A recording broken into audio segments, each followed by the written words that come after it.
Iya jamaah, kalau bicara pendidikan buat anak ini sebenarnya kembali kepada visi dan misi orang tua. Kalau visi dan misi orang tua itu berbeda, biasanya anak jadi korban. Rasulullah Shallallahu Alaihi Wasallam itu pernah mendiamkan istrinya selama 1 bulan. 1 bulan 9 istri Nabi itu ditinggal. Kenapa? Karena visi yang udah berbeda. Istri-istri Nabi pada waktu itu banyak menuntut, yang minta kemewahan dunia, banyak cemburu ini dan itu. Akhirnya setelah 1 bulan turun firman Allah yang Nabi bacakan kepada setiap istrinya. Istrinya dikasih pilihan. Kata Allah Azza wa Jalla, ya ayuhan nabi, wahai nabi. Ini di surat Al-Ahzab ya, ayat 28, 29 bisa dilihat nanti. Ya ayuhan nabi, wahai nabi, qul li azwajika, katakan kepada istri-istrimu, in kuntunna turidnal hayatad dunya wa zinataha fata'alaina umatti'kunna wa usarrihkunna sarahan jamila. Kalau ambisi kalian itu dunia, kemewahan dunia, kenyamanan dunia, kemari kalian semua, aku kasih pesangon, aku kasih harta, lalu kita selamat tinggal. Aku akan ceraikan kalian dengan perceraian yang baik, selamat tinggal. Itu kalau ambisinya dunia.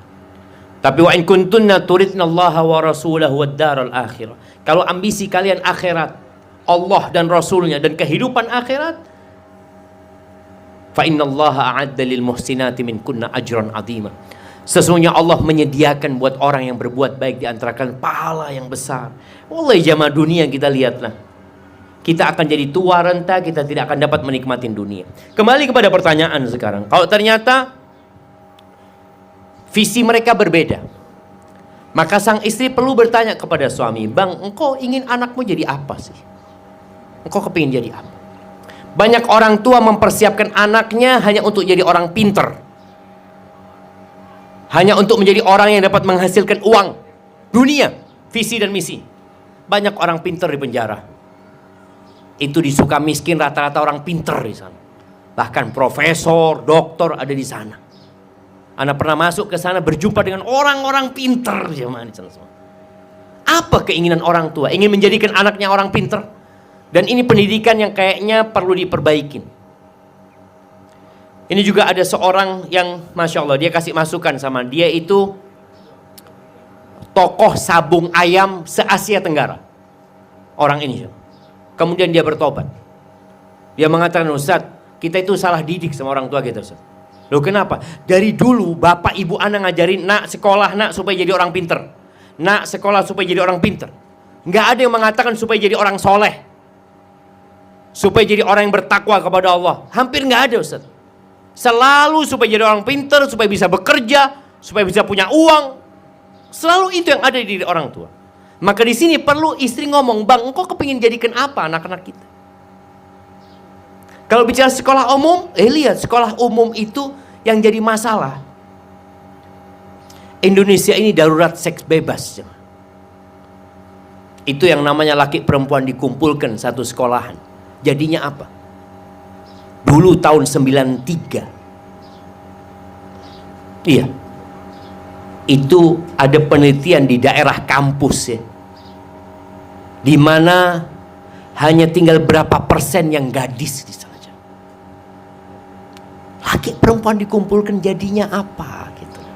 Oh enggak Ustaz, insya Allah bertakwa kepada Allah. Ini seperti seorang ayah yang melempar anaknya ke air lalu mengatakan, nak jangan sampai basah. Jangan sampai basah. Anak lu gimana sih ya? Engkau lemparkan aku ke air lalu engkau katakan jangan sampai basah. Ya basah aku di sana gitu loh.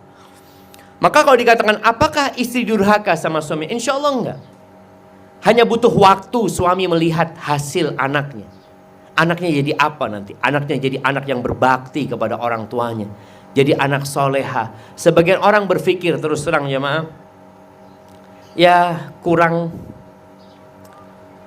lurus pemikiran dia. Di Jakarta ini, kalau nggak salah di daerah Astagfirullahaladzim, Menteng sana. Kalau anda nggak salah, mungkin nanti diperbaikin kalau anda salah. Ada sekolahan namanya Kanisius. Ada yang tahu? Di mana? Di Menteng. Iya. Ini sekolahan berdiri tahun 29 atau 28 sebelum kemerdekaan Indonesia. Sampai hari ini sekolah khusus laki-laki. Yang bangun siapa? Katolik. Belanda yang bangun. Kenapa Belanda kok nggak dikumpulkan laki sama perempuan? Oh ini bias gender ini. Nggak ada. Itu anak-anak waktunya sekolah, bukan waktunya pacaran. Anak-anak itu dididik supaya tadi jadi anak yang soleh, yang berbakti kepada orang tuanya, yang bermanfaat buat negeri dan bangsanya. Kalau mereka sampai umur nikah nanti mereka gitu. Ini dikumpulkan laki sama perempuan, didudukkan bersama di sana. Maka yang terjadi perzinaan. Maka insya Allah tadi sang ibu kalau dia berpikir yang diinginkan bapaknya apa? Oh anaknya matematikanya bagus, anaknya ingin IPA-nya bagus, ya udah dia tetap di sekolah yang tadi khusus perempuan umpamanya, nanti ditambahkan apa yang diinginkan orang tuanya. Karena sekarang terus terang masuk ke fakultas umum itu ada jalur prestasi. Di antara jalur prestasi itu hafal Al-Quran. Itu anak yang hafal Quran masuk UI saya usah tes. Seperti itu. Jadi mungkin tinggal dilihat, fokus kepada apa yang dikhawatirkan. Kadang-kadang bapak itu khawatir kan, khawatir anaknya seperti itu. Wallahu a'lam bishawab. Nah.